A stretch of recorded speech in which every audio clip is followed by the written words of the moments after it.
La Gaceta Podcast de la Universidad Autónoma de Coahuila es un espacio por y para la comunidad Lobos, con la conducción de Jessica Agüero y la producción del equipo editorial de La Gaceta. Hola, ¿qué tal? Bienvenidos a Gaceta FM. Gracias por acompañarnos. Soy Jessica Agüero, editora de La Gaceta, y el día de hoy abordaremos un tema fundamental en la formación y práctica de las ciencias de la salud: las microhabilidades clínicas y la empatía en la consulta médica.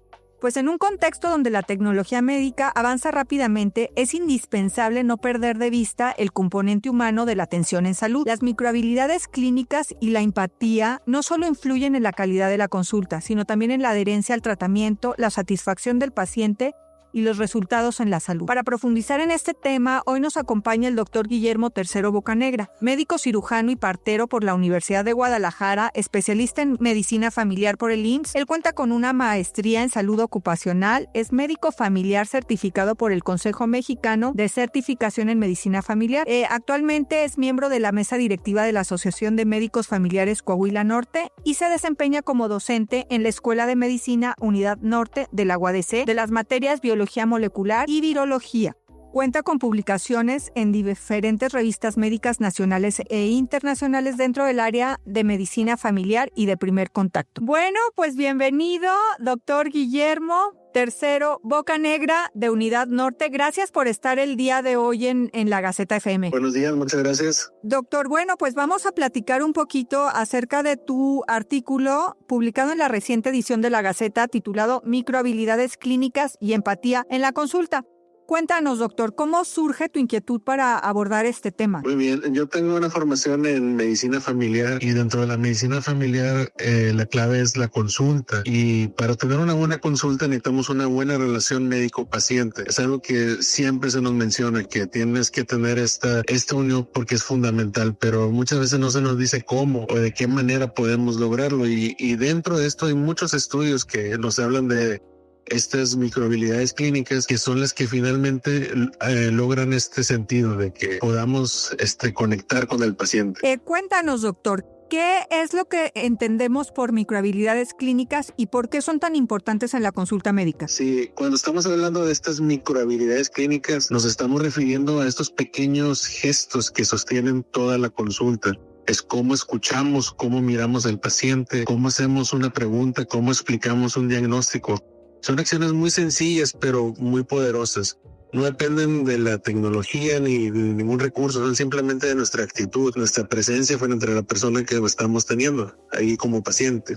Doctor, a veces se perciben, o sea, como tú bien lo dices, como pequeños detalles, pero que en realidad hacen la diferencia, ¿no? Sí, sobre todo porque el término dice microhabilidades, como si fuera una cosa pequeña.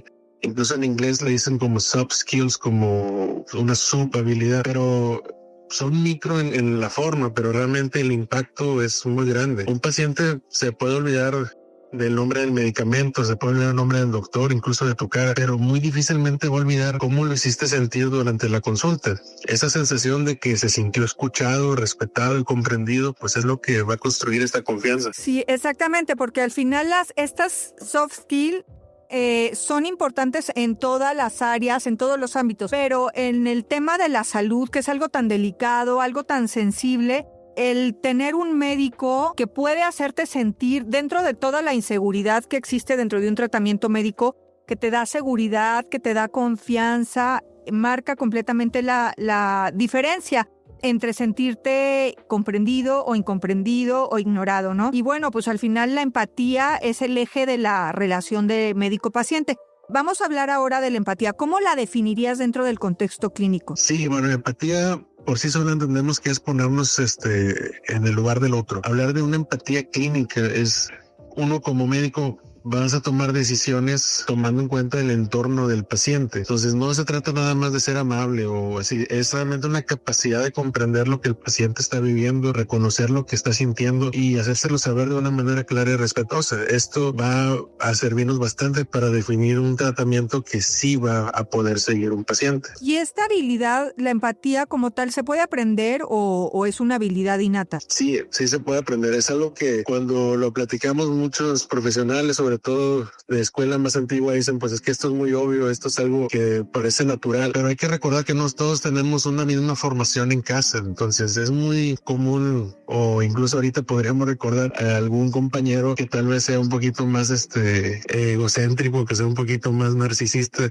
que no les nace tener estas actitudes. Y entonces, ¿qué podemos hacer? No podemos nosotros pensar que esto va a fluir o va a salir de manera natural. Entonces tenemos que buscar la manera en cómo vamos a entrenar estas habilidades para que al final, así como entrenamos a los médicos para leer una radiografía, un electrocardiograma, pues también los podemos entrenar para que se comuniquen mejor y puedan conectar con sus pacientes.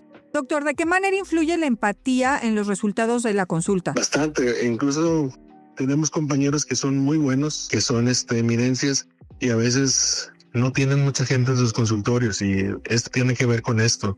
Cuando un paciente se siente escuchado y está en esta conexión, va a preguntar más, va a entender mejor y va a seguir las indicaciones que le estás dando. Entonces esto, en primer lugar, va a mejorar la adherencia al tratamiento.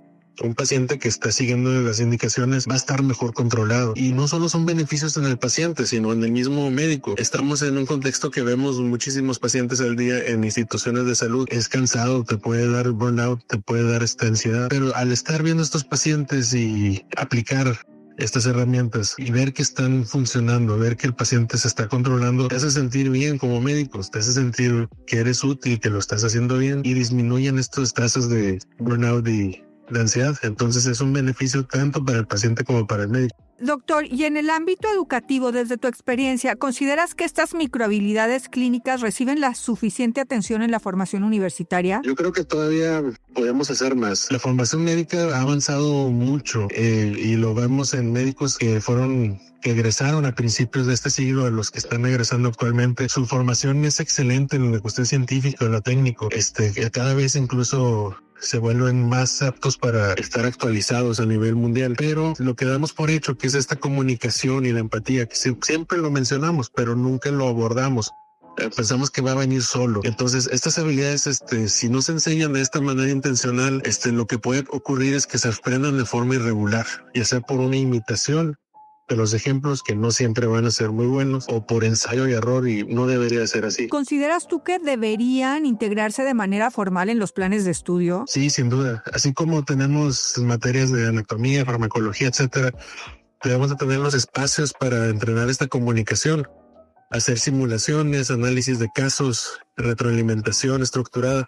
Todo esto va a ayudar a que el estudiante va a entender mejor lo que es la empatía, que no es un accesorio, sino es parte del acto médico. Sí, como que debería de venir, o sea, porque tú tienes la idea de que los doctores, pues al final, después de ver tanto sufrimiento, enfermedades, tienden a hacerse un poco fríos. De ahí la importancia, como tú bien lo dices, de que sean un poco cálidos, empáticos, y que todo esto al final va a mejorar la adherencia al tratamiento y sobre todo la salud del paciente, porque al final yo creo que un paciente que se siente apoyado, apapachado por su doctor, mejorará más rápido y si no, llevará de mejor manera el proceso de la enfermedad, ¿no?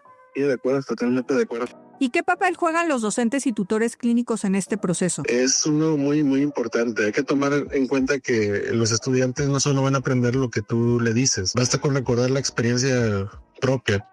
Podemos recordar uno que otro dato que nos dijeron cuando estuvimos nosotros en la facultad, pero si no lo pones en práctica o lo vuelves a estudiar, pues se te va a olvidar. Pero podrán pasar 20 años, 30 años y tal vez todavía te acuerdas de cómo le hablaba el doctor tal a la paciente. Hay algo que a mí me llama mucho la atención, que muchos médicos a las personas que son mayores, sobre todo las mujeres, les hablan de, oiga madre, mire madre. Eso me llama mucho la atención cuando yo estaba estudiante y me he visto yo viendo pacientes y de manera involuntaria diciéndoles igual. Y luego pienso, pero ¿por qué hago eso? O sea, es una manera que lo aprendí y yo ¿por qué le estoy diciendo madre a la señora? Si pues hay otras maneras de referirse. O sea, para empezar por su nombre, ¿no? Exactamente. Entonces, aprendan los alumnos sobre todo por lo que están viendo. Si están viendo que el docente escucha con respeto, te está explicando con calma y trata con dignidad al paciente, pues el alumno lo va a replicar. Entonces hay que tomar en cuenta que los docentes somos modelos de la medicina que queremos formar en nuestros alumnos. Excelente. Y por ejemplo, en la práctica cotidiana, ¿cuáles son, volviendo al tema de la empatía, cuáles son los principales retos para ponerla en práctica? Yo diría que principalmente es el tiempo. Tenemos consultas cortas, una alta carga laboral, hay mucha presión administrativa y ahora incluso con las redes sociales estamos muy vigilados. Entonces esto genera un desgaste emocional. Puede ser que la consulta se vuelva mecánica, que se pierda el interés, pero ahí es donde nuevamente quiero recalcar de que cobra mucho valor esto, porque no necesitas más tiempo para aplicar la empatía, necesitas más presencia. Es simplemente irte acostumbrando a adquirir estos métodos, o sea, a aplicarlos, y eso mismo te va a traer pues bastantes satisfacciones y va a hacer que tengas esta defensa contra este desgaste que pues es natural, ¿no? De la carga de trabajo tan pesada. Sí, pues al final gestos tan sencillos como presentarse, oiga, soy el doctor tal, ver al paciente a los ojos, o sea, como que tratar de transmitirle un poco de tranquilidad, un poquito de confianza, validar su preocupación y sus sentimientos, tratar de no interrumpirlo en su proceso de contarte sus síntomas, pues ya es un acto muy empático, muy poderoso, ¿no? Sí, así es. Y pues el aprender estas habilidades desde la universidad pues ayuda a favorecer una atención médica pues más ética y más humana. Doctor, cuéntanos cómo surge tu intención de escribir acerca de este tema. Muy bien, este tema lo preparé principalmente para un congreso de medicina familiar que se hizo en Durango y estaba revisando el tema porque pues tenía intención pues de publicarlo y aquí se me dio la oportunidad en la Gaceta. Pero principalmente era ver cuál es la experiencia mundial en esto, o sea, cómo se ha logrado de que se transmita hacia los alumnos, o sea, y ahí lo que se concluye es eso, que esto no hay más que practicarlo. Entonces, se mencionan 3 ejes que se tiene que practicar. Uno es a través de estos talleres donde tú estás de manera controlada entre los compañeros creando escenarios que vamos a hacer esta simulación de una consulta o de alguna atención y al final tener una reflexión sobre lo que se vio, o sea, hacerlo así constantemente practicando. Después ya es la cuestión de sacarse de la práctica. En este caso sería cuando el alumno ya está en su internado de pregrado, servicio social, que retome los modelos y que cada cierto tiempo tenga algún espacio donde transmita lo que sintió, lo que vio, para que no caiga la práctica de esto, sino que esté constantemente haciendo un ciclo donde está revisando la manera en que se condujo y ver los resultados. Y eso es lo que finalmente dice que aumenta más del 25% de la satisfacción del paciente, simplemente por eso. Entonces, me pareció muy interesante, por eso lo quise transmitir. Y doctor, por ejemplo, tú en tu vida práctica, al estar al frente pues, de grupo, ¿cómo tratas de que estos conocimientos y estas microhabilidades clínicas permeen entre tus estudiantes? Sí, yo, al menos alguna vez en el semestre lo procuro hablar de este tema y de mencionarles cuáles son, porque como digo, son temas muy subjetivos, son temas que pueden ser muy generales y a veces es difícil aterrizarlos. Entonces yo les menciono que vamos a irnos en orden, como si estás en una consulta, primero que es lo que se llama la escucha activa. O sea, tienes que escuchar, pero escuchar de veras. O sea, tienes que demostrarle al paciente que estás escuchando. ¿De qué manera es? Pues mirarlo en los ojos, hacerle comentarios sobre lo que te está diciendo. Cuando un paciente ve que el médico está diciendo las palabras que él está diciendo, entonces se puede ahí entender que estás poniendo atención. Lo segundo es la validación de los sentimientos. Tú debes de expresar al paciente de que, bueno, ya estás entendiendo qué es lo que te está diciendo y cómo lo está diciendo. Hacerle decir que lo que está sintiendo es normal. O sea, que no se sienta mal por lo que está pasando. Muchas veces eso es lo que trae la mayoría de los pacientes, cuestiones emocionales que complican todo. Y al final tenemos que hacer un cierre empático, es decir, ya que nosotros tenemos toda esta información, así como sacamos información médica y demás, podemos establecer un tratamiento.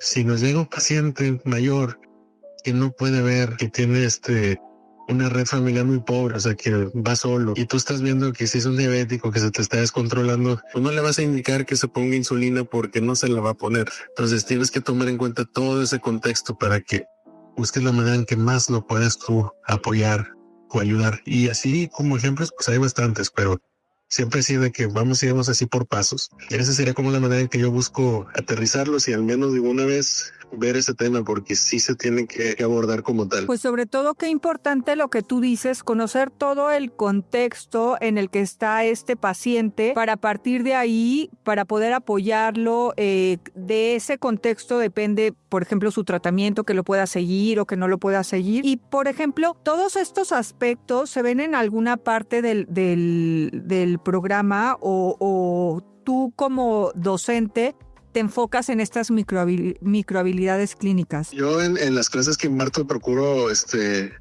incorporarlo. Siempre menciono porque pues es mi área. Yo, el ser médico familiar, pues esto debe ser nuestro fuerte, pero sin duda aplica para todas las especialidades.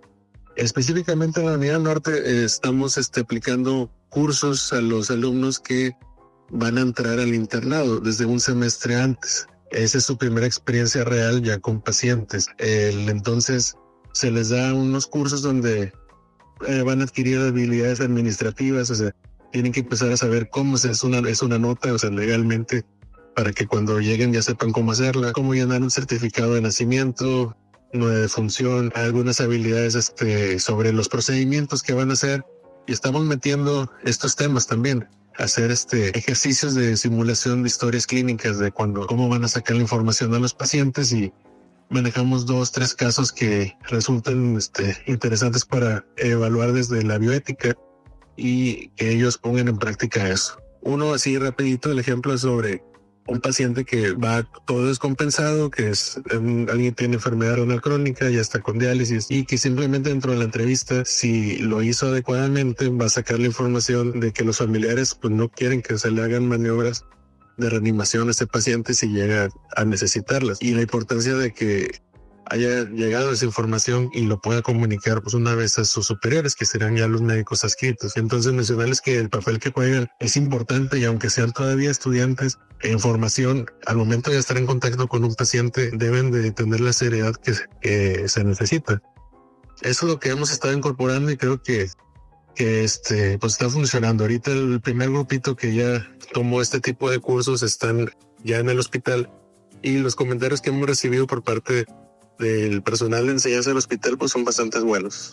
Doctor, bueno, y para cerrar este programa, ¿qué mensaje te gustaría dejar a nuestra comunidad universitaria? Muy bien, en primer lugar, que lo más importante, pues obviamente hay que tener el conocimiento, hay que estudiar, o sea, no nada más es la cuestión del trato, es muy importante, pero necesitamos tener el conocimiento y estar actualizándonos.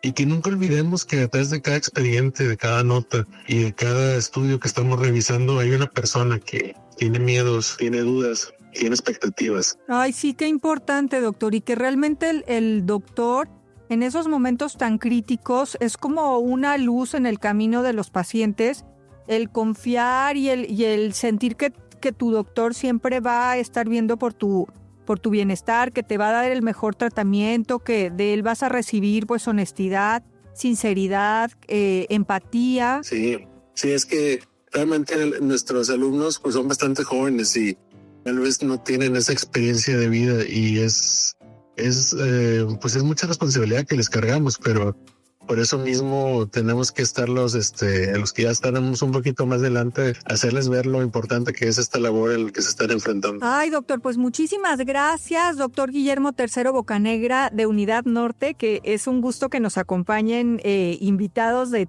las 3 unidades. Muchas gracias por compartir tu experiencia y tus valiosas reflexiones con nosotros. Estoy muy agradecido nuevamente, y pues invito a todos los que están escuchando que revisen la Gaceta Universitaria, tiene artículos bastante interesantes. Muchísimas gracias, doctor, por colaborar con nosotros. Te mando un abrazo. Gracias, buen día.